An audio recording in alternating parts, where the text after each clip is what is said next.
Magandang araw mga Maka Full Court, welcome back ulit sa aking channel. Ang pag-uusapan natin ngayon kung ano ang magiging plano ng Lakers.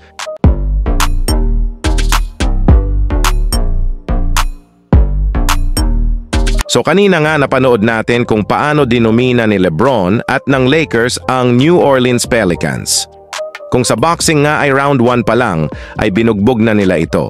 Hindi makaporma si Zion kapag si LeBron ang tumatao sa kanya at talagang playoff mode lang nga ang pinakita ni LeBron sa game nila kanina, offensively and defensively. Nagtala nga siya ng 28 points, 11 rebounds, 17 assists, and 5 steals on 55% shooting sa field. At nakita nga natin sa game na ito ang pinagkaiba ng isang veteran team at young team. Muli nga silang magkikita ng Pelicans para sa battle for 7 seed kung saan yamado ang Lakers sa mga betting ads.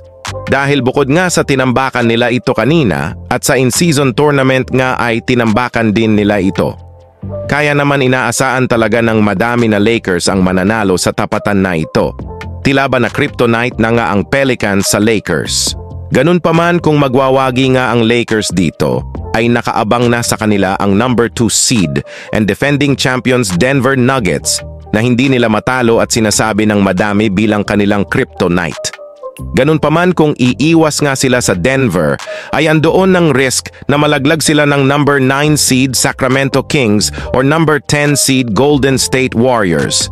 Dalawang team na alam naman natin na hindi typical 9 or 10 seed. Mga delikadong teams nga na hindi madaling talunin. Sa mga fans ng Lakers, sino mas gugustuhin nyo makaharap ng Lakers? Ang number 2 seeds na Denver Nuggets or ang number 1 seeds na Oklahoma City Thunders? Kung ako ang Lakers mga maka-full court, hindi na ako iiwas sa Denver Nuggets, mas gugustuhin ko pa makaharap na lang din sila. Sa first round ng playoffs, at kung tatalunin din naman sila nito sa huli, kaya mas magandang sa first round palang magkaalaman na.